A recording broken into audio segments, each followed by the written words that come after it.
ध्यान दो। India as a colonised state, कहने का मतलब होता है कि आज की क्लास में जो है हम लोग ये समझेंगे कि भारत जो है आखिर में अंग्रेजों का जो गुलाम हुआ वो हुआ कैसे। ठीक है, आज पूरा कंप्लीट सुनो है, बात नहीं करो। आज कंप्लीट पूरा हिस्ट्री ये समझेंगे कि भारत जो है एक बेसिकली देश जो है वो अंग्रेजों का गुलाम कैसे बन जाता है, और अंग्रेज जो है हम पे जो 200 वर्षों तक शासन करते हैं और 200 वर्षों तक हमको गुलाम बना के रखते हैं, इस मनसा में वो पूरा कैसे हुए, इसके पीछे जो है हम लोग इसका इतिहास पढ़ते हैं। राइट, तो सबसे पहले बात किया जाता है कि India as a colonised state, India as a colonised state, Bharat जो है भारत का इतिहास देखो तो भारत को अगर पढ़ा जाए यहाँ से मॉडर्न हिस्ट्री स्टार्ट होगी। देखो इंग्लैंड जो है, भारत को सबसे पहले इंग्लैंड या ब्रिटेन या ब्रिटिश गवर्नमेंट कब्जा नहीं किया, भारत को कब्जा किया गया था। और इधर देखो, भारत को कब्जा किया गया था एक कंपनी के द्वारा। राइट, सबसे पहले जो है भारत को कब्जा किया गया एक कंपनी के द्वारा। राइट, तो वो कंपनी किस तरीके से भारत में आया और किस तरीके से जो कंपनी एक मर्चेंट कंपनी था या एक तरीके का जो ट्रेडिंग कंपनी था, एक ट्रेडिंग कंपनी किस तरीके से भारत में आकर जो है अपना पॉलिटिकल डोमिनेंस किस तरीके से एस्टैब्लिश करता है, इसके पीछे एक लंबा इतिहास है। इसका शुरुआत कैसे होता है, कैसे समझोगे कि भारत में अंग्रेज या अंग्रेजी कंपनी आकर भारत को गुलाम बना लिया। तो भारत के लोग उस समय क्या कर रहे थे, भारत में जो शासक थे या जो उस समय शासन जिसका था, वो लोग हाथ पे धरे थोड़ी होंगे, कुछ ना कुछ तो किए होंगे। और ऐसा क्या किए जिसके कारण जो है अंग्रेज जो कुछ सोचता था और अंग्रेज का कंपनी, एक छोटा सा कंपनी आकर भारत को गुलाम बना।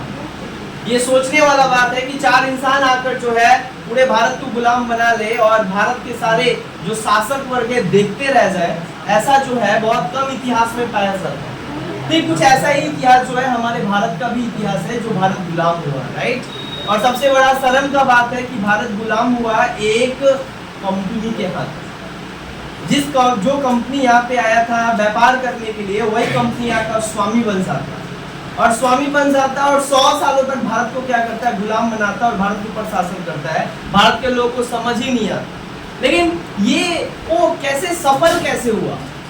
ये जो अंग्रेज है या ईस्ट इंडिया कंपनी है, ये जो व्यापार यहाँ पे करने आया, ये व्यापार करते करते भारत को गुलाम कैसे बनाया, यही तो मेन मेरा क्वेश्चन है। इसके इतिहास को समझने के लिए जो है हमें थोड़ा बैक जाना पड़ेगा कि भाई एक्चुअल में आए कब। तो भारत में अंग्रेज जो है 1600 ईस्वी में क्या होते हैं, एंटर करते हैं। भारत में क्या होता है, जो अंग्रेज आता, अंग्रेज कहने का मतलब होता है ईस्ट इंडिया कंपनी भारत में 1600 ईस्वी में क्या होता है, एंटर करता है एज अ ट्रेडिंग कंपनी।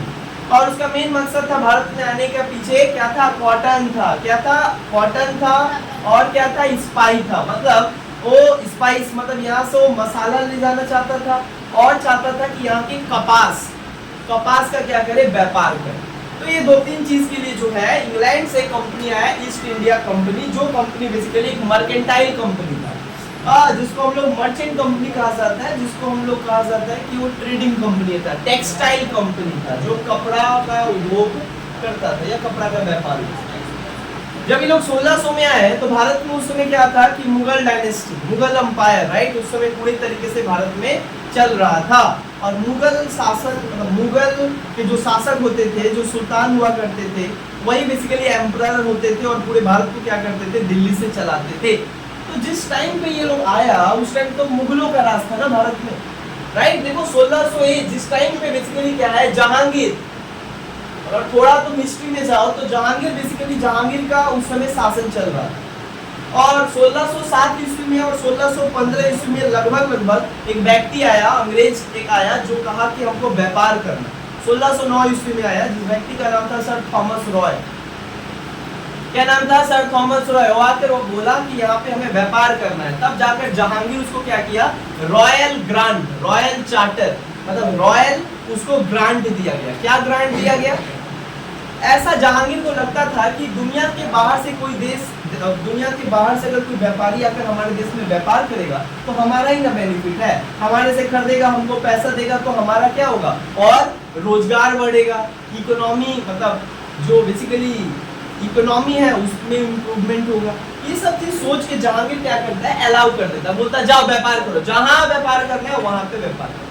तब जाकर अंग्रेज, सुनवाए, अंग्रेज 1612 ईस्वी में सूरत में क्या करता है, अपना पहला फैक्ट्री स्टैब्लिश करता है। बहुत बार क्वेश्चन आता है कि अंग्रेज सबसे पहला फैक्ट्री कहाँ पे स्टैब्लिश किया, तो गुजरात के सूरत। क्यों सूरत में स्टैब्लिश किया, क्योंकि सूरत में ही बेसिकली काली मिट्टी का देश है, काली मिट्टी है वहाँ पे, ब्लैक सॉइल है, तो ब्लैक सॉइल के कारण क्या होता है, वहाँ पे कॉटन का खेती ज्यादा होता है और वो लोग आए थे कॉटन का व्यापार करने के लिए, कॉटन ले जाने के लिए, इसलिए वहाँ पे फैक्ट्री लगाए ताकि यहाँ से आसानी होगा अपने देश में कॉटन को ले जाना।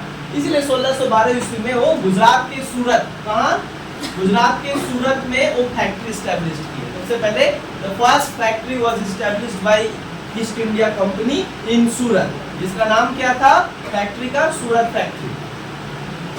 तो जब 1612 में ये लोग क्या करते थे, व्यापार करते थे। 1612 से लेके 1707 तक जो है ईस्ट इंडिया कंपनी भद्रो भावे, मतलब समझ में आता है ना, मतलब साधारण तरीके से एक व्यापारी थे और आकर क्या करते थे, यहाँ से व्यापार करते थे, बिजनेस करते थे और कुछ झमेला नहीं करते थे, बस व्यापार करते थे, यहाँ से व्यापार करते थे, बस इतना ही उनका था। लेकिन 1707 में ऐसा क्या होता है, सुनाई ध्यान दो, 1707 में क्या होता है कि एक घटना होता है। घटना क्या होता है, घटना होता है द डेथ ऑफ औरंगजेब। 1707 में क्या होता है, एक बहुत खूंखार शासक था मुगल सम्राट, मुगल डायनेस्टी का और मुगल अंपायर का, जिसका नाम क्या था, औरंगजेब। और औरंगजेब का क्या होता है, डेथ हो जाता है 1707, डेथ ऑफ औरंगजेब। अब ये जो औरंगजेब थे, ये बेसिकली क्या थे, एक मुगल एम्परर थे और माना जाता है कि औरंगजेब की मृत्यु के बाद मुगल साम्राज्य तो जो है खत्म नहीं हुआ, लेकिन मुगल साम्राज्य कमजोर पड़ गया। जब एक देश का शासक, जब एक देश का शासक क्या होता है, जब एक देश का शासक कैपेबल नहीं होता है तो उसका राज्य भी क्या हो जाता है, काफी ज्यादा असहाय हो जाता है, राइट। सेम ऐसा ही कंडीशन था जब औरंगजेब का क्या हो गया, मृत्यु हो गया। औरंगजेब का मृत्यु 1707 में हुआ। इस टाइम पे ईस्ट इंडिया कंपनी पूरे भारत में व्यापार कर रहा था। इसका मौका का फायदा उठाया कौन, औरंगजेब का, औरंगजेब की मृत्यु का फायदा उठाया ईस्ट इंडिया कंपनी। इन लोगों को ऐसा मौका मिल गया कि चलो थोड़ा और ज्यादा अपना भारत में पैर पसारे, मतलब पसारने मतलब और ज्यादा थोड़ा भारत में व्यापार करना स्टार्ट करें, पूरे भारत से व्यापार। इधर देखो, तो पूरे भारत से व्यापार करने का बात किया गया 1707। अच्छा 1707 में क्या हुआ, कन्वेंशनली अगर देखा जाए, ऑफिशियली 1857 ईस्वी में मुगल डायनेस्टी खत्म होता है। मतलब भारत में क्या होता है, जो मुगल शासन व्यवस्था है वो ऑफिशियली 1857 में खत्म होता है। लेकिन 1707 ईस्वी में औरंगजेब की मृत्यु के बाद, औरंगजेब की मृत्यु के बाद मुगल साम्राज्य देखा जाता है कहीं ना कहीं क्या होता है, बहुत कमजोर हो जाता है। और इसका फायदा उठाता है कौन, घर का ही लोग फायदा उठाता है। और जब घर का लोग फायदा उठा रहा था और घर में ही झगड़ा था तो बाहर वाला तो मजा लेगा ही। सेम यहाँ पे काम किया ईस्ट इंडिया कंपनी। हुआ क्या था, 1707 में जब औरंगजेब का देहांत हुआ तो औरंगजेब का पॉलिसी, सुनो है, मुगल एम्परर और मुगल अंपायर का डिक्लाइन होने के पीछे दो कारण, सबसे बड़ा कारण क्या बताया जाता है कि मुगल डायनेस्टी तो 1707 में बस 1857 तक नाम मात्र का था, घसीट पसीट के ले जाया जा रहा था। लेकिन 1707 में क्या हुआ, इसका जो वर्चस्व था, इसका जो एक मतलब क्या बोलेंगे अधिकार था, वो क्या हो गया, धीरे धीरे समाप्त हो गया। क्यों ऐसा हुआ, इसका रिस्पॉन्सिबल भी खुद कौन है, Aurangzeb. Aurangzeb was the responsible for the decline of the Mughal dynasty and Mughal umpire. क्या ऐसा किया था औरंगजेब, औरंगजेब का रिलीजियस पॉलिसी क्या था, धार्मिक जो पॉलिसी था बहुत गंदा। क्यों, जिस देश पे वो शासन कर रहा था और जिस देश पे वो 51 साल तक गद्दी पे बैठा, भारत जैसे देश जिसका 68% आबादी हिंदू का है, उस समय भी थे हिंदू, 68% आबादी हिंदू का था, लेकिन उसके ऊपर आप एक दूसरे जगह से आकर और यहाँ पे शासन कर रहे हो, और भारतीयों को ही और हिंदू को ही दबाना चाहते हो और एलिनेट कर देना चाहते हो। एलिनेट करने का मतलब होता है अलग थलग कर देना। एलिनेट करने का मतलब होता है उनको किसी भी तरीके का क्या करना, प्रायोरिटी नहीं देना। 0% टॉलरेंस था। जैसे आज भारत का पाकिस्तान के प्रति और टेररिस्ट के प्रति क्या बोला, 0% टॉलरेंस, हम नहीं सहन करेंगे। जो ऐसा हुआ है वहां पे इसका हम जवाब देंगे। ये जो 0% मतलब क्या, कुछ भी हो जाए हम नहीं मानेंगे, हम इसका पलटवार करेंगे। सेम ऐसा ही था औरंगजेब। औरंगजेब का हिंदुओं के प्रति जो था उसका दया भाव ना के बराबर। वो हिंदुओं के ऊपर तरह तरह का टैक्स लगाया था, रिलीजियस टैक्स लगाया था, पिलग्रिम टैक्स लगाया था, हिंदुओं के मंदिरों को तोड़ा था, मारा था, मतलब हिंदुओं को हर चीज से अलग थलग रखा था, जिससे अंदर ही अंदर हिंदू डर के थे, लेकिन अंदर ही अंदर बहुत ज्यादा क्या था, गुस्सा था औरंगजेब के प्रति। और यही एक तरफा देखने के कारण औरंगजेब का जब डेथ हुआ तो सारे मराठा एक हो गए और शिवाजी और ये सारे लोग मिलकर क्या करने लगे, अटैक कर दिए किसके ऊपर, मुगल अंपायर, जिससे क्या होता है मुगल अंपायर का डिक्लाइन होना स्टार्ट हुआ। और दूसरा क्या है कि जब औरंगजेब का देहांत हो जाता है तो औरंगजेब तो खुद अपना भाई और सबको मार के गद्दी पे बैठा था। उसका 3 को भाई था, तीनों को गद्दी पे मार के गद्दी पे बैठा। उसको ऐसा लगता था कि अगर हम जब तक गद्दी पे बैठेंगे तब तक तो ये लोग जब तक मरेगा नहीं तब तक हम नहीं बैठ सकते, क्योंकि हम छोटा है सबसे। बट पहले तीनों को सल्टाएंगे तब ना मेरा नंबर आएगा जल्दी। तो तीनों को मार के गद्दी पे बैठता औरंगजेब। इसी कारण है कि जब वो मर जाता है तो इसके ही अंदर, मतलब इसके ही साम्राज्य में जो है बहुत सारे ऐसे क्या थे, सूबेदार लोग थे, मतलब जिसको नोबल्स कहा जाता है या जिसको मनसबदार कहा जाता है, जो अकबर बनाया। तो जो बड़े रैंक के अधिकारी थे वही लोग क्या करने लगे, लड़ाई करने लगे कि हम बनेंगे, मतलब अपने में हम शक्तिशाली है कि तुम शक्तिशाली। इसको कहा जाता है गुटबंदी करना, फ्रिक्शन स्टार्ट हो जाता है। फ्रिक्शन का मतलब होता है आपस में ही गुटबंदी स्टार्ट हो जाता है। इसका मतलब होता है औरंगजेब के मृत्यु के बाद जो उसके बड़े सैनिक, मतलब जो अधिकारी थे, वे आपस में क्या हो गए थे, सत्ता के लोभी हो गए। मतलब कहने का मतलब होता है वो भी लालच में हो गए थे कि अब तो औरंगजेब नहीं रहा, अब तो कोई उसका ये नहीं रहा, अब तो हम लोग जो है हम लोग। यही कारण है, 2-3 कारण। और इसका फायदा उठाया कौन, East India company, right. East India company क्या की, इसका फायदा कैसे उठाया, सुना ध्यान दो। जब 1707 में औरंगजेब का देहांत हो जाता है, मुगल डायनेस्टी और मुगल अंपायर कमजोर हो जाता है, तो इसके ऊपर इसका फायदा उठाता है कौन, ईस्ट इंडिया कंपनी। 1717 का बहुत एक अच्छा एक्सीडेंट है, जिसके बाद से जो है ईस्ट इंडिया कंपनी एक भारत में एक नए रूप से जो है व्यापार करना स्टार्ट। 1717 में क्या हुआ, ईस्ट इंडिया कंपनी चाहता था कि हम जो व्यापार कर रहे हैं एक एरिया तक सीमित है। हम चाहते हैं पूरे भारत में क्या हो, व्यापार हो, और पूरे भारत में हम व्यापार करें और हमसे क्या किया जाए, कम से कम टैक्स लिया जाए, राइट। टैक्स को माफ करवाना चाहता था, लेकिन उस समय तक जो इनके टैक्स को कोई नहीं माफ किया। लेकिन जब देखा कि मुगल अंपायर कमजोर है, कोई इसका अच्छा शासक नहीं है, औरंगजेब के मरने के बाद कोई अच्छा शासक नहीं आया जो पूरे हर को क्या करे, मतलब सारे शासकों को लेकर और सारे अधिकारियों को अच्छे से चला पाए। मतलब after the death of Aurangzeb there was no capable successor, कोई भी कैपेबल सक्सेसर नहीं था जो इस सिचुएशन को संभाल सके। जो आया सब वही तरीके का था, वो खुद ही कमजोर था, वो वीक था, इस तरीके का सिचुएशन था। तो 1717 में हुआ क्या, एक नया बादशाह बनता है after the death of Aurangzeb. इसका नाम है क्या, फारूक सियर। फारूक सियर बोल के जो है एक नया बादशाह दिल्ली के गद्दी पे बैठता है, राइट। जब ये गद्दी पर बैठता है तो इनको बहुत क्या होता है कि गर्दन पे जो है एक घाव हो जाता है। तो ये ऐलान करते हैं, बादशाह थे भाई, पूरा मुगल भले अब कमजोर हो गया था मुगल साम्राज्य, लेकिन मुगल साम्राज्य था। तो ये ऐलान किया जो इसका इलाज कर देगा उसको जो है जो बोलेगा वो दिया जाएगा, उसको इनाम में जितना जो बोला जाएगा वो दिया जाएगा। ईस्ट इंडिया कंपनी को ये बात पता चला। ईस्ट इंडिया कंपनी ऐसा ही कुछ मौका का तलाश कर रहा था जिसके बहाने हम जाएं और हमको क्या मिले, क्योंकि उस समय तो सेंट्रल अथॉरिटी था कौन, मुगल बादशाह। वो लोग जो कहेंगे तभी तुम्हारा भारत में सब कुछ चलेगा, क्योंकि उनका ही शासन था ना। अरे भैया 1526 में मुगल डायनेस्टी स्टेब्लिश हुआ और चला कब तक, 1857 तक। उसी के बीच में तो सारा खेला किया ईस्ट इंडिया कंपनी। तो ये जो ईस्ट इंडिया कंपनी इसी बीच 1717 ईस्वी में क्या होता है, फारूक सियर के पास जाता है। तो ये लोग बोलते हैं फारूकसियर को जाता है और फारूकसियर का कहना था कि जो इसका ट्रीटमेंट बताएगा, ट्रीटमेंट कहने का मतलब होता है जो इसका इलाज बताएगा उसको हम कुछ इनाम देंगे। ईस्ट इंडिया कंपनी जाता है, वो क्या करता है अपना इंग्लैंड से साइंटिस्ट मतलब जो डॉक्टर होता है फिजिशियन, टाइम पे आया करो, डॉक्टर और जो फिजिशियन होता है उसको क्या किया गया, बुलाया गया। हाँ आगे बैठा उधर, डॉक्टर और फिजिशियन को बुलाया गया और डॉक्टर और फिजिशियन फाइनली अगर क्या किया, फारूकसियर का क्या किया, जो भी डिजीज था उसको ठीक कर देता है। बाद में खुश हो जाता है फारूकसियर, फारूकसियर खुश हो जाता है, बोलता है बोलो क्या चाहिए।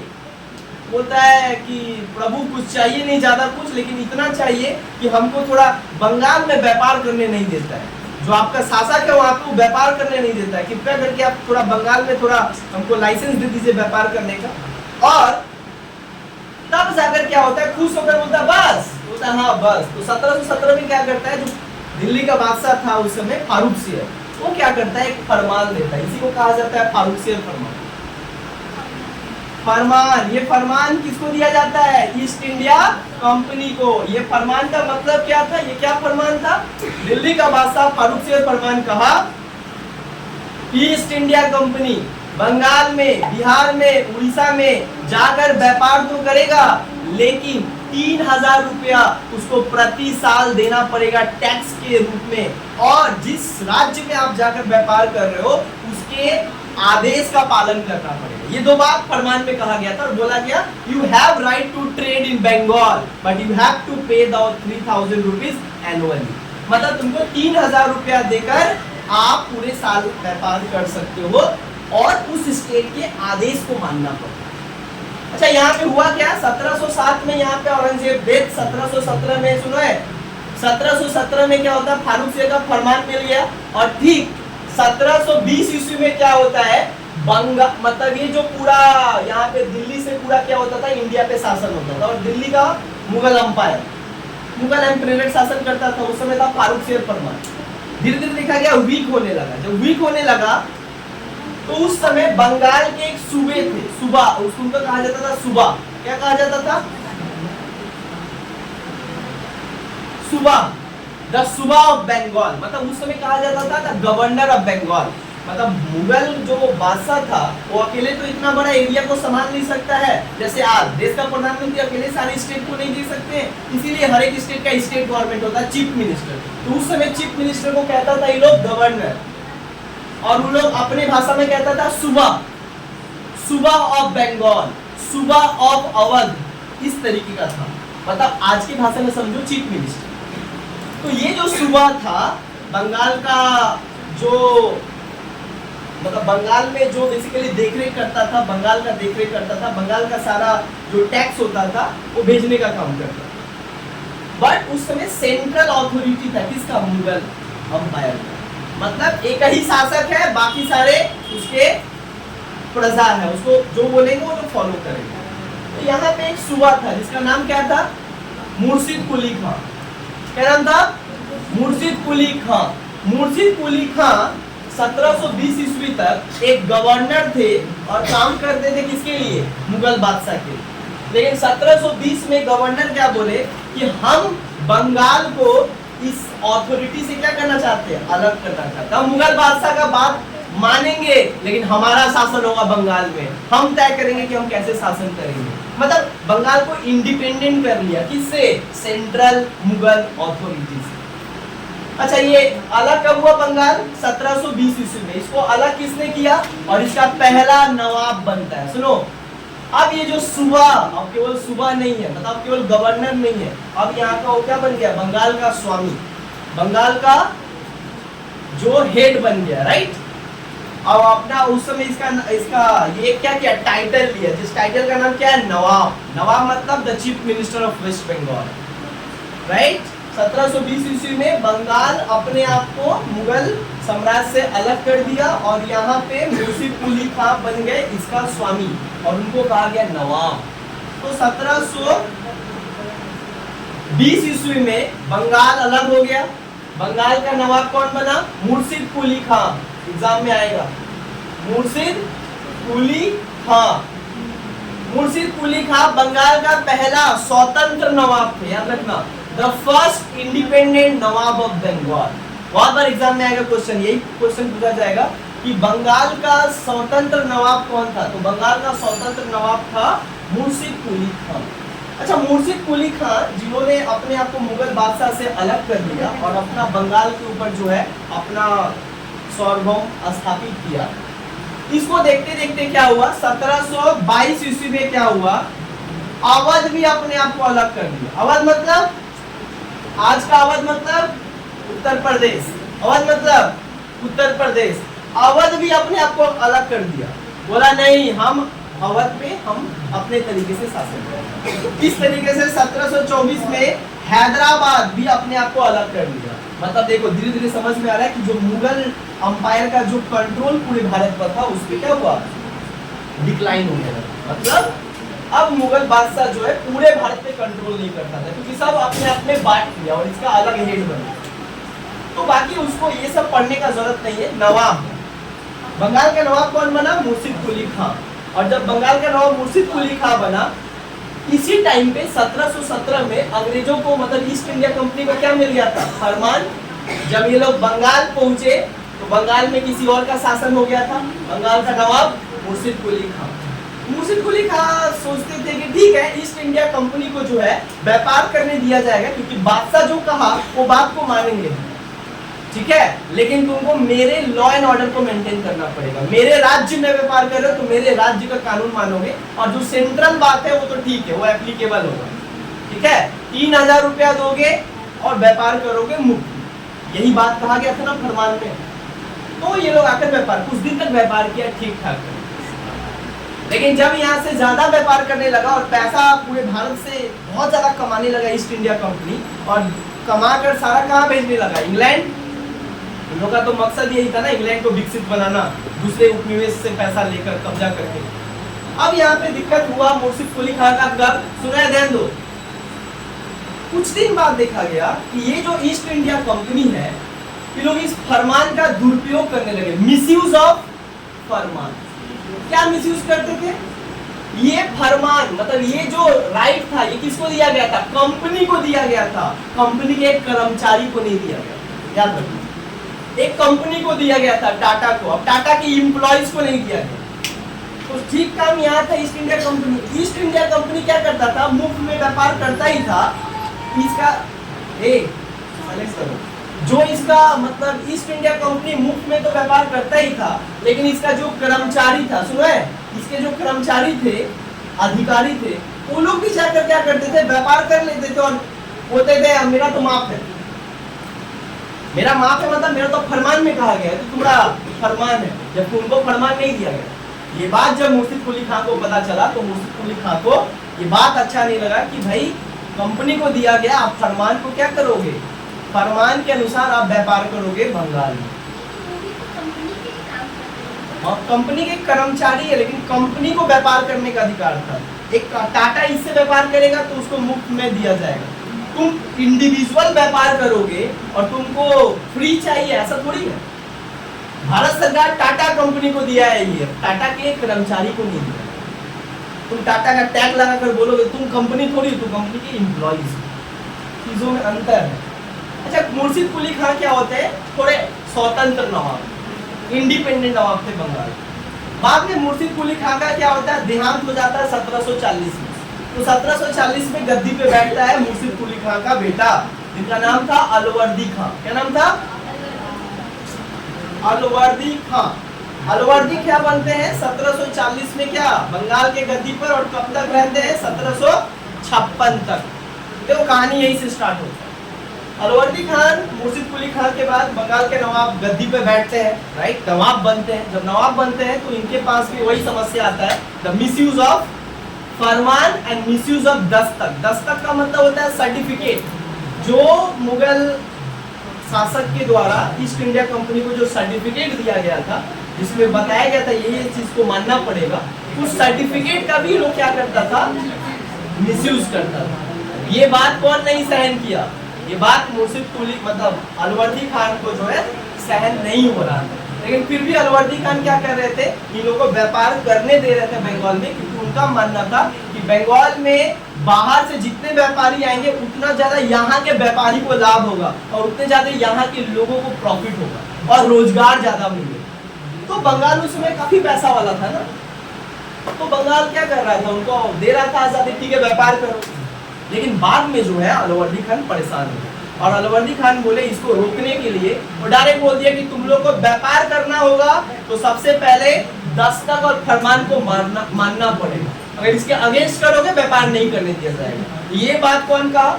अलाउद्दीन खान, बंगाल के नवाब। लेकिन फिर भी उन लोगों ने क्या किया, ईस्ट इंडिया कंपनी ने क्या किया, इसका विरोध किया। विरोध किया करने का मतलब होता है तो बोलते रहो, हम लोग नहीं देंगे। ये ऐसा क्यों किया पता है? ये ऐसा करने के पीछे कारण है क्योंकि वो लोग कुछ लोग थे और आप किसी दूसरे देश में आकर उसको धमका रहे हो, ऐसा कभी नहीं होता है। लेकिन ऐसा क्यों हो रहा था, इसके पीछे समझना पड़ेगा कारण। देखो 1740 का कहानी यहाँ पे बता रहे हैं ना, इसी बीच 1756 तक अलाउद्दीन खान इस सब चीज को सह रहे थे। बट सह क्यों रहे थे?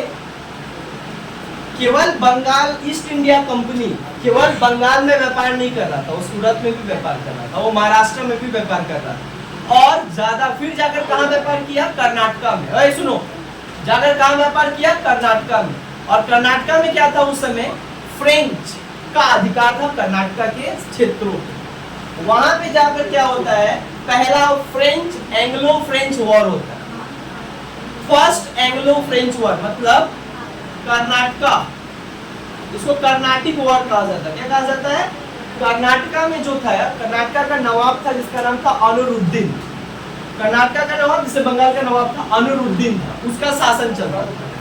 तो वहां पे जो शासन चल रहा था किसका?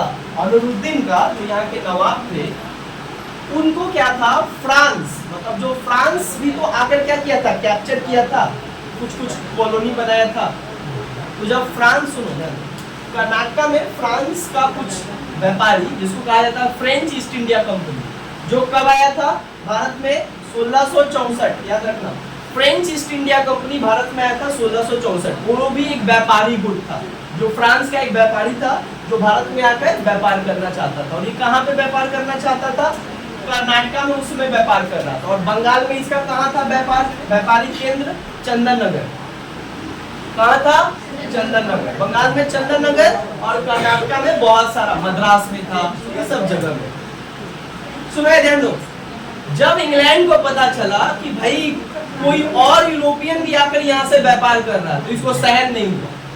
क्यों ईस्ट इंडिया कंपनी को सहन नहीं हुआ? क्योंकि उसका कहना था कि किसी एक देश पे जो है, किसी एक देश का एक ही राजा हो सकता है और हम लोग तो यहाँ पे आए ईस्ट इंडिया कंपनी देश को क्या करने के लिए? कब्जा करने के लिए और यहाँ से पैसा कमाने के लिए। बट ये यूरोपियन देश यहाँ पे क्या कर रहे हैं? तो इसी को लेकर क्या होता है, फ्रांस और अंग्रेज के बीच युद्ध होता है व्यापार को लेकर कि मेरा कर्नाटका में चलेगा व्यापार कि तुम्हारा चलेगा। अंग्रेज बोलता है भले तुम पहले से आए हो लेकिन अब हम यहाँ पे एंट्री हो गया तो तुमको यहाँ से जाना पड़ेगा, छोड़ना पड़ेगा।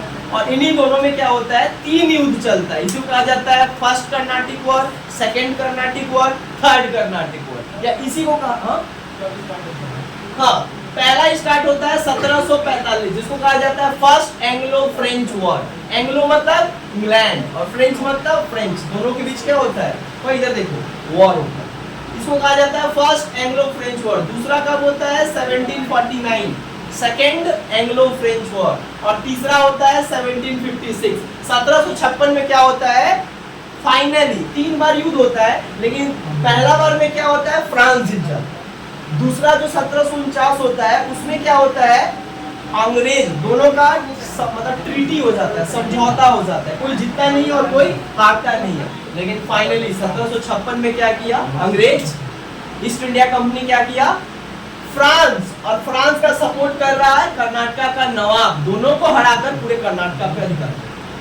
तो जो कर्नाटका में उसको जितना पैसा मिला, सेना मिला, वो जो शक्ति था, अब वो लोग सोचा कि कर्नाटका में तो जीते गए हम, बंगाल का है इसको भी जीत जाएंगे। तो यही कारण है ना कि यहाँ पे वो लोग क्या कर रहा था, फरमान का मिसयूज भी कर रहा था और बोलने पे क्या कर रहा था, दादागिरी भी कर रहा था कि हम करेंगे, जो करना है कर लो।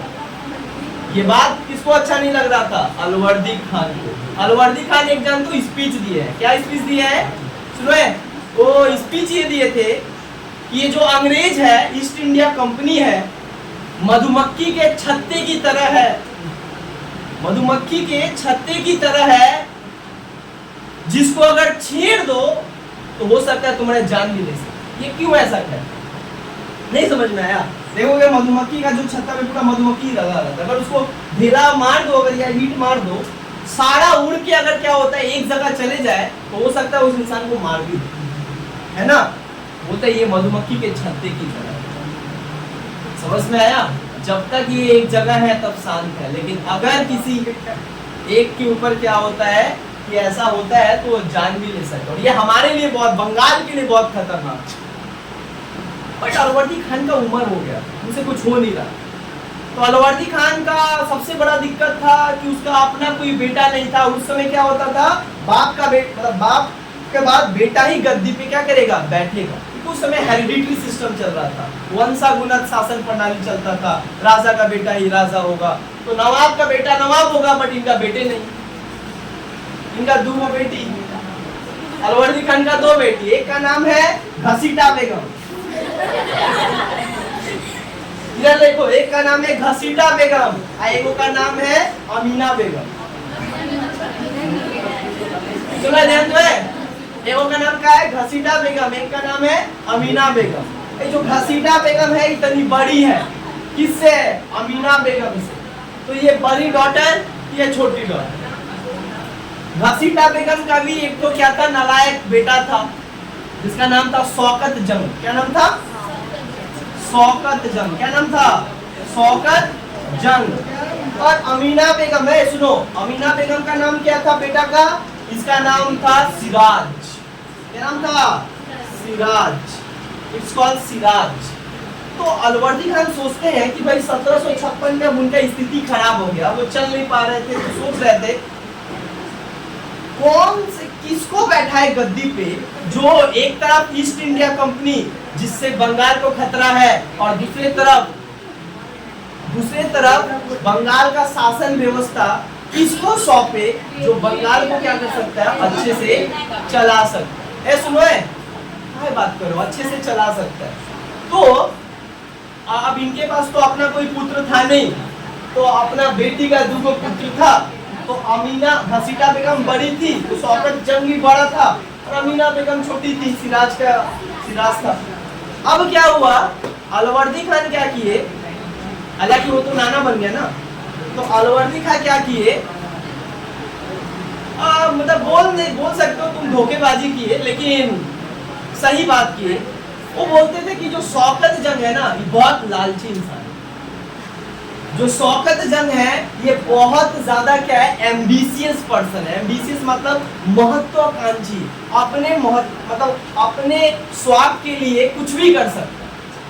और ऐसा इंसान बंगाल का शासक और गद्दी पे नहीं बैठ सकता, क्योंकि बंगाल का गद्दी पे बैठना मतलब बंगाल के सारे लोगों को हिफाजत करना और उनके सुरक्षित रखना, जो कि शौकत जंग से होने वाला नहीं।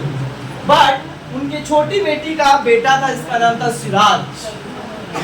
बट सिराज शुरू से ही काफी ज्यादा साहसी, काफी ज्यादा निडर और काफी अच्छा तलवार अच्छा चलाता और बहुत ही कैपेबल एक शासक। और अलवर्दी खान को लगता है इसके अंदर वो कैपेबिलिटी है शासक वाला, राजा बनने वाला, ठीक है। तो सिराज को क्या बना देते हैं, सिराज को बनाते हैं बंगाल का नवाब। तो जैसे ही सिराज का नाम लिखते हैं बंगाल का नवाब, उनका बेटी इनसे गुस्सा हो जाती है, बड़ा बेटी गुस्सा हो जाती है, क्यों मेरा भी तो बेटा है शौकत जंग, उसको बना सकते थे, हम तो बड़े बेटी हैं, छोटी बेटी का बेटा को बना दिए शौकत जंग, तो कितना उम्र होगा। तो बोलते हैं कि ज्यादा उम्र ना है, लेकिन तुम्हारा बेटा से जो है बहुत समझदार है और बहुत कैपेबल है, और यही बंगाल चला सकता है। और अंग्रेजों को और ईस्ट इंडिया कंपनी को काबू में कौन कर सकता है, तो यही एक शख्स है। तो क्या होता है 1756 में फाइनली, यहाँ तक समझ में। अब यहाँ से खेला स्टार्ट होता है, जहां से बंगाल और ईस्ट इंडिया कंपनी के बीच क्या होता है, जंग। देखो 1756 में क्या होता है, बंगाल के गद्दी पे बैठता है सिराजुद्दौला, वही सिराज जिसका नाम था, इसको कहते हैं सिराजुद्दौला। 1756 के गद्दी पे बैठता है सिराज, जब इसका राज्याभिषेक होता है। देखो भाई, किसी का भी गद्दी पे बैठता है तो राज्याभिषेक होता है। बाहुबली में तुम लोगों को पता है राज्याभिषेक होता है, सुना है? जब राज्याभिषेक होता है, सुना है, अलवर्दी खान बोले राज्याभिषेक होगा सारे। अच्छा, राज्याभिषेक का मतलब होता है जब बंगाल का नवाब गद्दी पे बैठ रहा है और कोई नया राजा गद्दी पे बैठता है तो सारे प्रजा को आना पड़ता है और प्रजा को क्या करना पड़ता है, सम्मान करना पड़ता है अपने नए राजा को। और सारे जितने भी बंगाल में उसमें बिजनेसमैन थे, बड़े बड़े जितने भी अधिकारी है, सभी को आना पड़ेगा और आकर क्या करना पड़ेगा, थैंक यू कहना पड़ेगा। एक रीति रिवाज, थैंक यू कहने का मतलब होता है आपको जाकर उनको कुछ गिफ्ट देना पड़ेगा, सम्मान देना पड़ेगा, ये सब था। इसको कहा जाता था, इसको कहा जाता था नजराना। क्या कहा जाता था, नजराना। आपको नजराना, नजराना मतलब भेंट, आपको कुछ भेंट देना पड़ेगा नए शासक। सुनो हुआ क्या, ओए 1756 में जब बंगाल के गद्दी पर सिराजुद्दौला बैठता है तो सारे लोग आते हैं, लेकिन ईस्ट इंडिया कंपनी जो कि बंगाल में व्यापार कर रहा था तो बंगाल सरकार के नियंत्रण में था, तो रीति रिवाज के अनुसार तुमको आना चाहिए था और आकर कम से कम तुमको सम्मान कुछ करना चाहिए था और कुछ गिफ्ट देना चाहिए। न ईस्ट इंडिया कंपनी आया और न किसी कर्मचारी को भेजा। इस बात से सिराजुद्दौला को उसी दिन गद्दी पे जिस दिन बैठा उस दिन समझ में आ गया कि ये हमको नहीं चाहते, ये हमको नहीं चाहते। साथ ही साथ अपना मौसी घसीटा बेगम, मौसी ना लगी, अपना मौसी घसीटा बेगम ये भी क्या करती है, ए सुनो, घसीटा बेगम भी नहीं आती है और शौकत जंग दारू पी के वहां पे बैठ रहा था कि साला हमको नहीं बनाया। हाँ, शौकत जंग और घसीटा बेगम ये दोनों नहीं आते। अच्छा सुनो है, कुछ लोग घसीटा बेगम, कुछ लोग और थे जो सोचते थे ना इसका तो कोई बेटा नहीं है तो मेरा नंबर ला, मेरा नंबर आएगा, गद्दी पर बैठेंगे। उसमें एक और व्यक्ति था, उसका नाम था जगत सेठ। क्या नाम था, ए सुनो, जगत सेठ, बहुत बड़ा जमींदार। एक और व्यक्ति था जिसका नाम था राजबल्लम। क्या नाम था, राजबल्लम, ढाका के दीवान था। दीवान का मतलब था टैक्स कलेक्टर। तो इतना सारा बड़े बड़े अधिकारी सब आया बंगाल का, जब नवाब का राज्याभिषेक हो रहा था तो सब आया, लेकिन कौन नहीं आया, घसीटा बेगम, शौकत जंग, ईस्ट इंडिया कंपनी और कुछ लोग। सिराजुद्दौला को समझ में आ गया कि ये सब हमारे क्या है, षड्यंत्र कर रहे हैं और सब हमको जो है गद्दी से हटाने का कोशिश करेंगे। तो जब ये गद्दी से हटाने का कोशिश करेंगे, उसके पहले ही क्या करता है, सिराजुद्दौला समझ जाता है और गेम खेल देता है। सिराजुद्दौला बोलता है मौसी को पकड़ो और जेल में डालो, मौसी बाहर रहेगी तो फिर मेरे जान पे खतरा मंडराएगा। तो क्या होता है, घसीटा बेगम को सुनो है, भाई सुनो ना, पहले बंगाल का जो राजधानी था, आज बंगाल का राजधानी है कलकत्ता, राइट, कोलकाता। 99 से क्या करती है ममता बनर्जी, पूरा बंगाल चलाती है, लेकिन पहले बंगाल बहुत बड़ा था। बिहार भी पूरा बंगाल में था उस टाइम, और आज का बांग्लादेश भी बंगाल में। तो सोच सकते हो कि अच्छा, त्रिपुरा का भी पार्ट बंगाल में था, तो सोच सकते हो कितना बड़ा बंगाल था। और उस बंगाल का शासक बना कौन, सिराजुद्दौला। और उस समय बंगाल का राजधानी कहाँ था, मुर्शिदाबाद, जहाँ पे कांड हो रहा है। समझ आया, Murshidabad is the capital of Bengal. मतलब पुराने समय में, इस समय में बंगाल का राजधानी कहाँ था, मुर्शिदाबाद। और मुर्शिदाबाद में बंगाल का नवाब का घर होता था और वहीं से क्या करते थे, पूरे बंगाल को चलाते थे, शासन करते थे। घसीटा बेगम को पकड़ के मुर्शिदाबाद जेल में, समझ आया।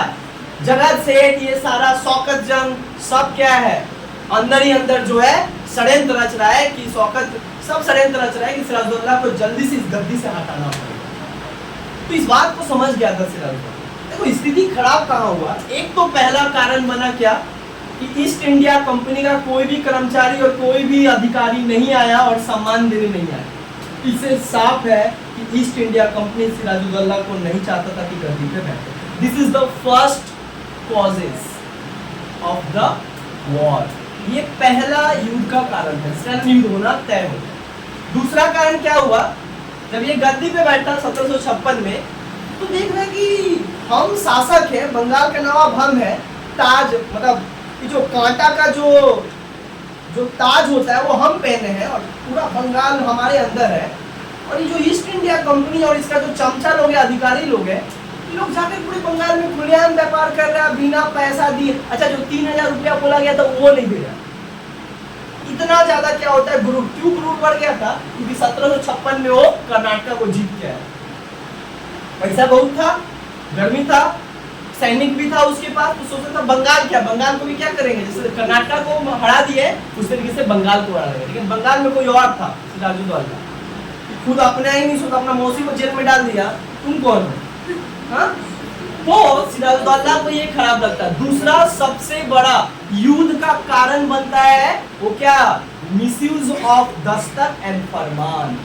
ये जो 1717 ईस्वी का फरमान था, इसका दुरुपयोग मतलब मिसयूज करना, ये दूसरा कारण बनता है। सिराज मतलब बंगाल के नवाब और ईस्ट इंडिया कंपनी के बीच कॉन्फ्लिक्ट। समझ में आया? तीसरा कारण क्या होता है? जब ये तीसरा कारण क्या होता है, बंगाल में बहुत तेजी से किला बन रहा था। किला मतलब फोर्ट, फोर्टिफिकेशन मतलब किला, बहुत हर एक जो France, Britain, East India Company किला बना रहा था ताकि वहां पे सैनिक को रखा जा सकता है और व्यापार भी किया जा सकता। ये सबके लिए जो है वो किला बना रहा था। अच्छा, किसके परमिशन से बना रहा था? बंगाल में तुम बना रहे हो तो परमिशन लेना पड़ेगा ना, घर बना रहे हो तो म्युनिसिपैलिटी से परमिशन लेना पड़ेगा। ये लोग सारा किला बना रहा था, किसी से परमिशन नहीं ले रहा था, मतलब समझ रहा था कि हम ही शासन है। बंगाल बोला ही तो हमारे संप्रभुता का क्या है? खंडन करना। हमारे शासन में, हमारे देश में हमारा ही आदेश नहीं चल रहा। बंगाल का सिराजुद्दौला डायरेक्ट क्या करता है? फरमान जारी करता है, डायरेक्ट आदेश देता है। फ्रांस, क्योंकि उसमें फ्रांस भी क्या कर रहा था? किला बना रहा था, और अंग्रेज वो भी किला बना रहे थे। दोनों को बोला बनाना बंद करो, जल्द से जल्द, इमीडिएट बंद करो उसको। फ्रांस इस आदेश को मान लिया, लेकिन अंग्रेज बोलता है, कौन बोला? तो नवाब बोला, नहीं जानते कोई नवाब को, हम ही नवाब है। तो क्या होता है, इसका भी क्या होता है कि जो आदेश दिया गया था उसका भी उल्लंघन किया। कौन? East India Company. This is the third biggest reason behind the battle of Plassey. Understand? युद्ध होने के पीछे का तीसरा सबसे बड़ा कारण था। चौथा क्या हुआ? जब क्या हुआ, ये नहीं माना अंग्रेज ना, तो सिराजुद्दौला को लगा कि हम किस काम का शासक है वे, और बंगाल का शासक है, जब हमारे ही राज्य में हमसे ही परमिशन नहीं लिया जा रहा है। वो क्या किया, अपने सारा सैनिक को तैयार किया, बोला चलो कलकत्ता, क्योंकि लोग फोर्ट विलियम किला बना रहा था। अंग्रेज किला कहाँ बना रहा था? फोर्ट विलियम में किला, बाद में वो उसको अभी ये बनाया गया, वो किला था, जैसे आज देखो किला ही है, जहाँ पे सारे सैनिक को रखा गया था। ये भी अपना सारा सैनिक को रखता था, और वहां पे क्या करता? नया नया तोप, नया नया गन। बंगाल का नवाब बोलता है, तुम लोग सारा व्यापार करने आया है ना कि कुछ प्लान कर रहा है? तुम लोग व्यापार इंसान हो तो व्यापार जैसा रहो, कि सब सैनिक वैनिक रखने का कौन सा काम है तुम्हारा? ठीक है, इस बात को खराब लगता है किसको? सिराजुद्दौला को। सिराजुद्दौला क्या करता है? 20 जून 1756, याद रखना ये डेट, 20 जून 1756 को क्या करता है सिराजुद्दौला? अटैक कर देता है। कहाँ? फोर्ट विलियम, मतलब फोर्ट विलियम किला पे, कलकत्ता में, मतलब कलकत्ता में आके फोर्ट विलियम किला पे अटैक करता है, और यहाँ के सारे लोग को, जितने भी अंग्रेजी अधिकारी थे और सैनिक थे, जितने लोग को ट्रेनिंग दिया जाता था, सबको क्या किया? उठा लिया और सबको भर दम मारा। भर दम मारा, सुना बात नहीं मानेगा, भर दम मारा इन लोगों को। उसके बाद क्या किया?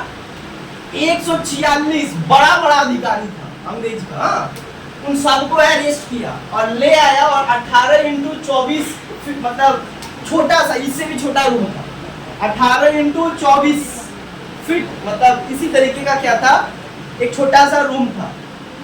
लाया 20 जून को, और क्या करता है? 20 जून को इस कमरे में बंद कर देता है, जिसका लंबाई चौड़ाई 18x24 था। 146 को बंद किया, दरवाजा बंद किया। 21 जून को जब खोलता है तो मात्र 23 इंसान बचता है। 123 तो ऐसे ही मर जाता है, और जो 23 बचता है वो खौफ में है। साला इतना खतरनाक कोई मारता है इंसान को? 23 इंसान बचाओ में से वो था अंग्रेज, जिसका नाम था कोलबी। वो भाग के जैसे तैसे जाके इंग्लैंड में हल्ला कर दिया है। बहुत खतरनाक नवाब है। हाँ भाई, बहुत खतरनाक तरीके से मारा, रूम में बंद कर दिया, और न सांस आया, कुछ नहीं मिला, सब चपा उपा के मर गया। इसी घटना को कहा गया black hole tragedy. This is the most important incident of the, इसको कहा जाता है black hole tragedy. Black hole tragedy, इसको हिंदी में कहा जाता है काल कोठरी की घटना। एक छोटे से अंधेरा कोठरी में बंद कर दिया गया और 20 जून 1756। इतना बात पूछती हूँ। सुनो है आगे, इसी को काल कोठरी घटना कहा गया। इससे 123 बड़े अंग्रेजी अधिकारी मारे गए। इस समय इन सब का ईस्ट इंडिया कंपनी का जो सेनापति था, जो लीड कर रहा था, वो गया था कहां पे? वो गया था बेचारा, वो तुम्हारा राजस्थान और दिल्ली का दौरा पे गया था, जिसका नाम था, इसको सेनापति कौन था ईस्ट इंडिया कंपनी का? Robert Clive. क्या नाम था? रॉबर्ट क्लाइव, यही सेनापति था। ये गया था कहां? ये गया था उस समय मद्रास और इधर साइड में क्या कर रहा था? व्यापार के सिलसिले में गया था। यहां से तार गया कि भाई मार के पूरा धुआं धुआं कर दिया, किला भी चला गया, सैनिकों ना बचा, कुछ नहीं बचा है। तो कौन? बोलता बंगाल का नवाब। और कौन? इतना दुस्साहस। फटाक देना वहां से क्या करता है और क्वीन एलिजाबेथ को पत्र लिखकर बोलता है वी नीड मोर मिलिट्री, हमको और ज्यादा सैनिक चाहिए। और तब जाके एलिजाबेथ भेजती है, लेकर जाता है। फिर क्या करता है, जिसके ऊपर ईस्ट इंडिया मतलब बंगाल के नवाब का कब्जा हो गया था, किला पे आग लगा के पूरा एकदम, फिर से क्या करता है, बंगाल के नवाब के सारे सैनिकों को मार देता है रॉबर्ट क्लाइव। और फिर से यहाँ पे क्या करता है, अपना किला बनवा। और ये डायरेक्ट इसको थ्रेट था बंगाल के नवाब से। तुमको क्या लगा कि भाग जाएंगे? ये मेरा गढ़ है और तुम घुस के मारे हो ना, इसका बदला लेंगे। और इसका बदला क्या क्या लिया भी, अटैक किया। बाद में दोनों में क्या हुआ? एक संधि हुआ, जिस संधि का नाम क्या है? इग्लो, ट्रीटी ऑफ अलीनगर।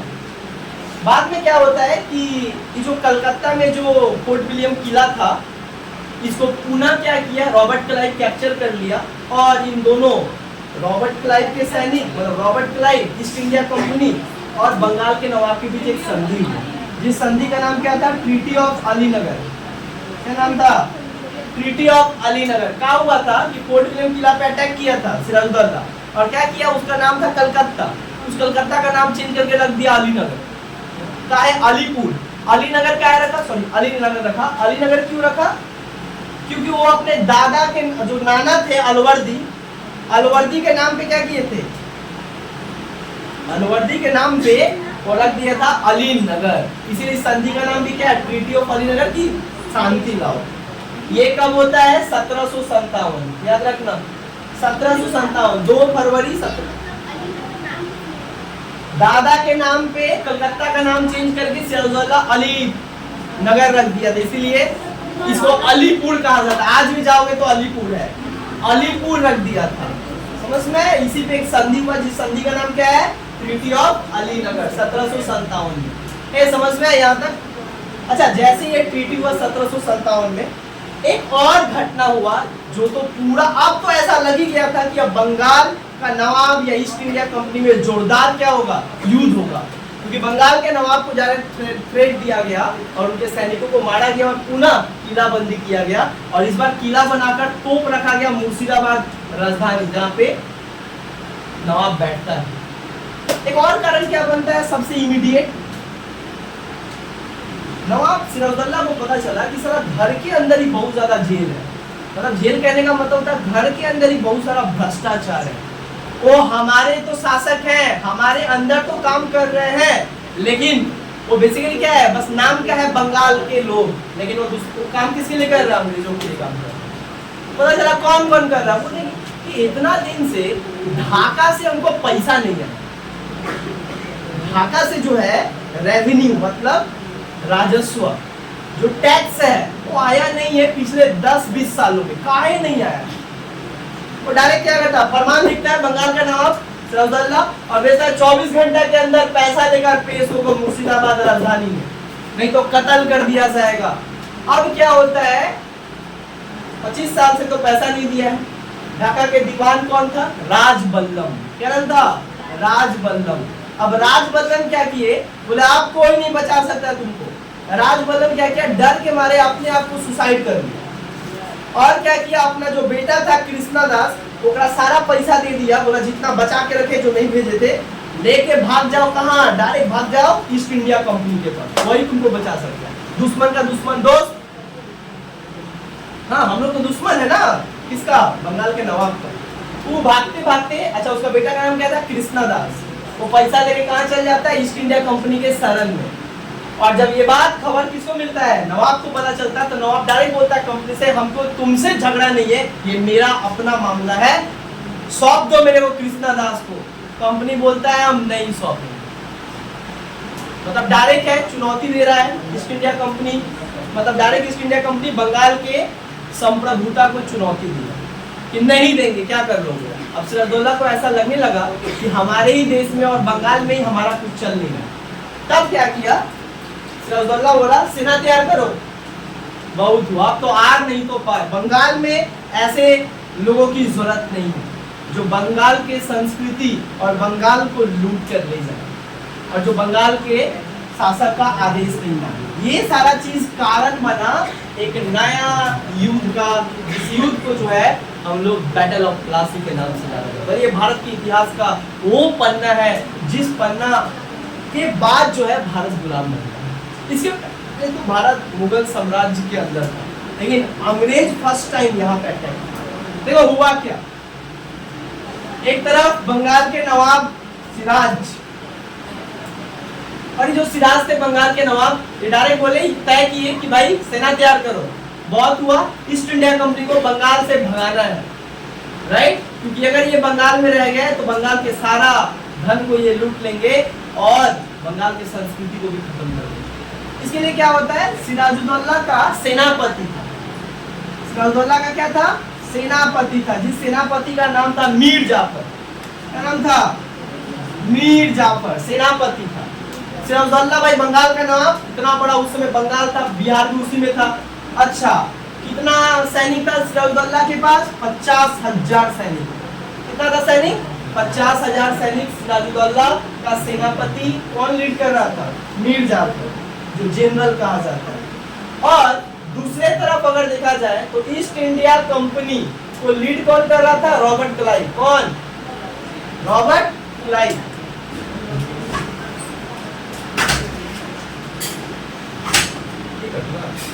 तो बंगाल के नवाब को बेसिकली क्या हो रहा था, east India company, east India Company को लीड कौन कर रहा था? Robert Clive. अच्छा, रॉबर्ट क्लाइव के पास कितना सैनिक था? रॉबर्ट क्लाइव के पास मात्र 3000 सैनिक था। कितना? मात्र 3000 सैनिक था, जबकि बंगाल के नवाब के पास 50,000 का सैनिक था। दूसरा, रॉबर्ट क्लाइव के पास जो है मात्र 3000 का पैदल सैनिक था, इनके पास 50,000 का पैदल सैनिक। साथ ही साथ क्या था? साथ ही साथ तोप था। किसके पास? बंगाल के नवाब के पास 15 को तोप था। युद्ध बोला गया स्टार्ट करो। अब क्या होता है, बंगाल का नवाब जो सिराजुद्दौला है वो डायरेक्ट बोला मीर जाफर को कि युद्ध में सारे सैनिकों को रेडी रखो। बंगाल का नवाब क्या करता है? सिराजुद्दौला अपने सारे 50,000 सैनिक को लेकर कहाँ बढ़ता है? रॉबर्ट क्लाइव, मतलब ईस्ट इंडिया कंपनी से लड़ाई करने। रॉबर्ट क्लाइव भी अपने 3000 सेना को लेकर क्या करता है? वो आ जाता है। उसको ऐसा लगता है कि कर्नाटक में हरा दिए तो यहाँ भी हरा देंगे। हाँ, तो रॉबर्ट क्लाइव जो है 3000 सैनिक को लेकर आगे बढ़ता है और एक जगह दोनों आपस में मिलते हैं, जिस जगह का नाम है पलासी। मुर्शिदाबाद में एक छोटा सा जगह है जिस जगह का नाम है पलासी। जाओगे मुर्शिदाबाद को स्टेशन पड़ता है जगह पर, जिसका नाम है पलासी। अब ये पलासी नामक जगह पे क्या होता है, दोनों आमने सामने आ जाते हैं। जब दोनों आमने सामने आ जाते हैं तो उसके पीछे का कहानी है। सुनो, हुआ ये कि रॉबर्ट क्लाइव को पता चला कि भाई बंगाल के नवाब के पास 50,000 सैनिक है, हम लोग के पास 3000 सैनिक है। कितना भी भले हम लोग कितना भी ताकतवर है, लेकिन हम मार नहीं सकते। 50,000 कहाँ 3000, तो हाथी और चींटी जैसा हो जाएगा। ऐसा नहीं होता ही होगा। तो उसको रॉबर्ट क्लाइव को समझ में आता था कि ना हमारे पास ज्यादा सैनिक है और नहीं हमारे पास ज्यादा क्या है, रिसोर्सेस है। हम इस युद्ध को नहीं जीत सकते। वो तो बंगाल का नवाब है, बंगाल के सारे प्रजा उसके सपोर्ट में है, सेना उसके पास इतना ज्यादा है, हम कैसे युद्ध जीतेंगे। तब वो डिप्लोमेटिक बुद्धि लगाया। क्या बुद्धि लगाया? बोला कि मानो अगर ऐसा हो जाए, सुनो, मानो बोलता है कि रॉबर्ट बंगाल के राजा है, राजा का तो बहुत सारे दुश्मन होते हैं, दुश्मन को यह षड्यंत्रकारी है जो इसके साम्राज्य में, हाँ, जो उसको अगर हम अपने में मिला लेते हैं तो बात बन जाए, क्योंकि इतिहास गवाह है कि हमेशा राजा को हराने वाला उसके घर का ही होता है। हाँ, अगर रावण नहीं मरता, अगर विभीषण जो है साथ नहीं देते, तो वही बात बुद्धि लगाया कौन? Robert Clive. रॉबर्ट क्लाइव बोला कोई तो होगा। रॉबर्ट क्लाइव को पता चला, रॉबर्ट क्लाइव को पता कहां से चलता? रॉबर्ट क्लाइव पे जितना भी सारा था वो बताया, शौकत जंग, घसीटा बेगम, सब एक साथ मिल गए, कृष्णानंद सब मिल गए, सीता दुश्मन था इसका, सब मिल गए। बोला ईगो है हम लोग के टीम में, बट उसके अंदर काम करता। तो कौन? मिर्जा। तो मिर्जा कोई तो सेनापति है, बोलता हाँ 50,000 सैनिक का नेतृत्व करता है मिर्जा, पर बहुत शक्तिशाली है, बहुत लंबा इंसान था और बहुत शक्तिशाली है। तो ईस्ट इंडिया कंपनी बोला हम लोग का साथ देगा, तो भाई नवाब के बाद दूसरा सबसे बड़ा सेनापति का ही पद होता है, तो हम लोग का साथ थोड़ी देगा। बोला गया कि सब साथ देगा, बुलाओ किसको? सेनापति को बुलाओ। अब क्या होता है, सेनापति को भेजा गया तार और बुलाया जा रहा है ईस्ट इंडिया कंपनी तुमको बुला रहा है। सेनापति को लगा ईस्ट इंडिया कंपनी क्या बुला रहा है, जाए देखने। जाता है यहाँ से, वो बेचारा अपना एक टम जो था उस समय फूल लेके जाता है, और वहां पे गया भाई पूरा किला में इसको फूलों से स्वागत किया गया वहां पे मिर्जाफर से क्या हुआ, बात किया रॉबर्ट क्लाइव बोलता है कब तक सेनापति रहोगे? कभी बन नवाब, कब तक सेनापति रहोगे? मन नहीं, तुम तो बहुत शक्तिशाली हो, तुम नवाब बनो, तुम नवाब बनने के लिए पैदा लिए हो, इतना लंबा और इतना ज्यादा शक्ति रखने वाला व्यक्ति नवाब बनना चाहिए, ना कि सेनापति। वजीर नहीं बनो, सेनापति बनो। तब क्या होता है सुनो, नवाब को क्या करता है, ईस्ट इंडिया कंपनी क्या करता है, सेनापति को बहुत सारा डुबाता है, बहुत सारा उसको बोलता है, शराब पिलाता है और बोलता है नवाब बनोगे, बंगाल का नवाब बन जाओगे तो कैसा होगा? वो क्या होता तो नशा में मिर्जाफर बोला है, क्या बोल रहे हो? बंगाल का नवाब बन जाओगे तो कैसा होगा? पूरा कांटा का ताज तुम्हारे सर पे होगा, पूरा बंगाल तुम्हारा होगा, गद्दी तुम्हारा होगा, सब कुछ तुम्हारा होगा। सपना दिखाने लगा।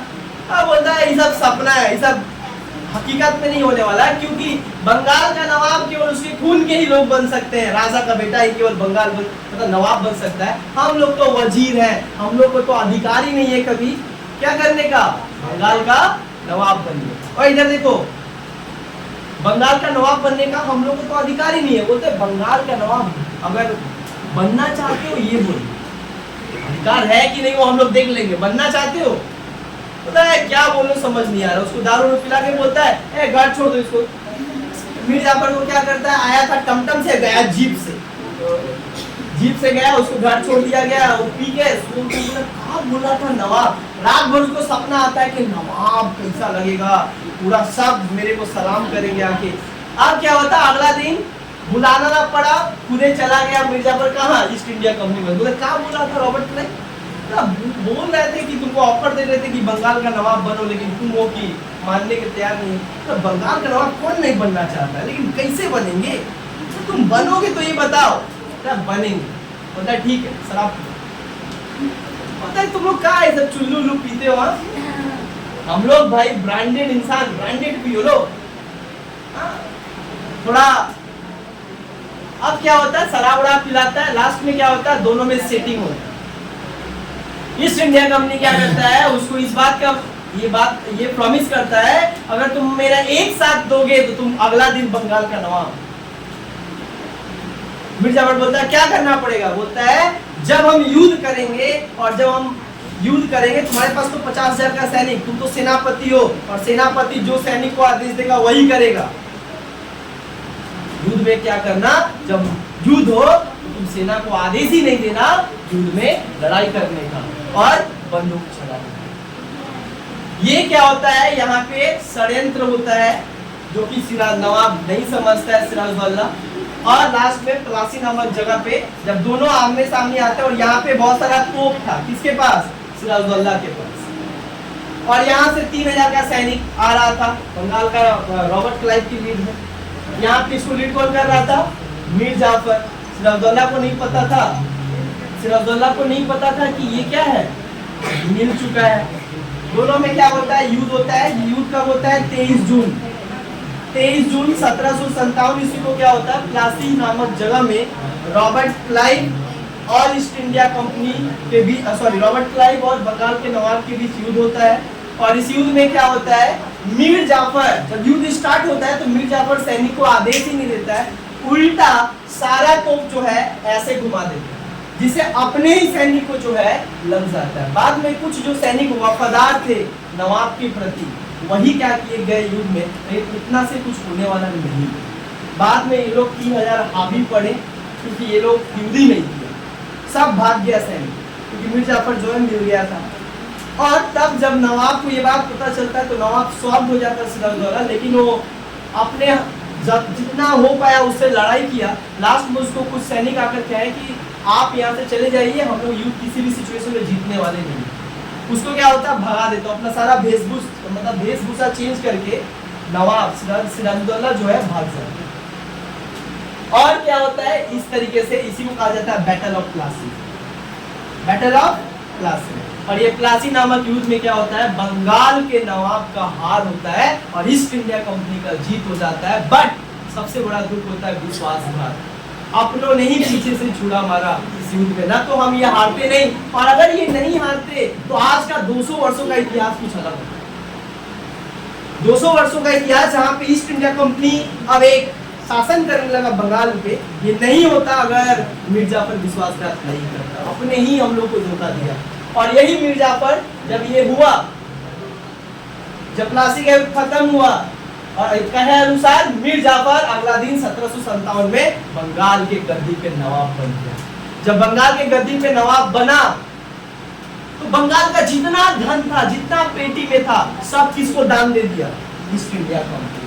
और ईस्ट इंडिया कंपनी को बहुत पैसा मिलता है, बहुत। रॉबर्ट क्लाइव को पर्सनली 2 करोड़ रुपया उस टाइम दिया और सारे ईस्ट इंडिया कंपनी को दिया था। और ये सारा पैसा इंग्लैंड जाने लगा और इंग्लैंड में गया, और इसी को कहा जाता है प्लासी प्लंडर, प्लासी की लूट मच गई थी। पूरे बंगाल का सारा धन मीर जाफर किसको दे रहा है?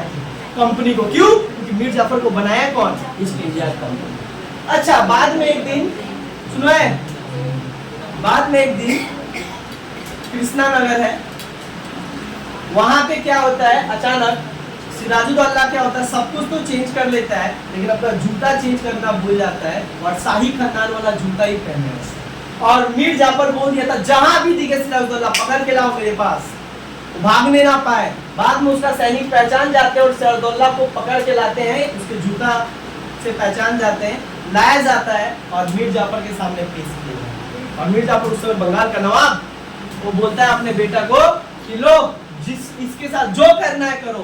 उसका बेटा क्या करता है? उस समय तलवारबाजी करता है और उसको सिराजुद्दौला को मार देता है। इस तरीके से सिराजुद्दौला का डेथ हो जाता है। आज भी तुम मुर्शिदाबाद में जाओ, 2 घर है, एक है सिराजुद्दौला का ये मकबरा और एक है किसका? मीर जाफर का। आज वहाँ पे एक रीति रिवाज है कि सिराजुद्दौला के सामने वाला घर जो जाता है, लोग इसको क्या करते हैं? माथा टेक के प्रणाम करते हैं, लेकिन इसने कभी देश के साथ कभी गद्दारी नहीं की। लेकिन सेम उसके जस्ट बगल में 10 मीटर की दूरी में इसका घर है मीर जाफर का, लेकिन लोग वहाँ पे जाकर क्या करते हैं? उसको कचरा, और लोग वहाँ पे जाके थूकने का नियम है, लोग जाते तो वहाँ पे थूकते, क्योंकि इसी के कारण हमारा भारत का इतिहास और अंग्रेज भारत में कब्जा किया। समझ में आया? बंगाल पे कब्जा किया, और बंगाल के बाद यही कारण है कि बंगाल के बाद पूरे भारत पे कब्जा किया। बंगाल जिसने कब्जा किया उसने भारत को कब्जा किया, इतिहास गवाह है। क्योंकि बंगाल अपने आप में उस समय बंगाल राजधानी था ईस्ट इंडिया कंपनी, क्योंकि बंगाल सभी राज्यों से सबसे विकसित, सबसे धनी था। क्या नहीं था बंगाल में? नदी था, रिवर था, पोर्ट था, हर कुछ था। सुनो, इस तरीके से क्या होता है? प्लासी का युद्ध खत्म हुआ, और प्लासी के युद्ध के बाद क्या होता है? मीर जाफर बंगाल का नवाब गद्दी पे बैठ जाता है। और ठीक इसी टाइम पे क्या होता है? इसका क्या इम्पैक्ट होता है? जितना पैसा मिलता है ईस्ट इंडिया कंपनी को, ये सारा क्या करता है? उस पैसे के बदौलत, सैनिक के बदौलत और पॉलिटिकल सपोर्ट के बदौलत फ्रांस के जितने भी चंदननगर जो फैक्ट्री वगैरह था, डच का जितना भी यहाँ पे निवेश था, सबको मार के भगा दिया। अकेला कौन कब्जा किया? ईस्ट इंडिया को। समझ में आया? इस तरीके से बंगाल में प्लासी युद्ध के बाद बंगाल हमेशा हमेशा के लिए अंग्रेजों के हाथों में चला गया। नेक्स्ट क्लास पढ़ाएंगे बैटल ऑफ बक्सर, कि बंगाल पे तो कैप्चर कर लिया है, लेकिन बंगाल से फिर पूरे भारत पे कैसे कैप्चर किया, ये युद्ध है 1764। समझ में आया ये वाला? जहां तक आज पढ़ा है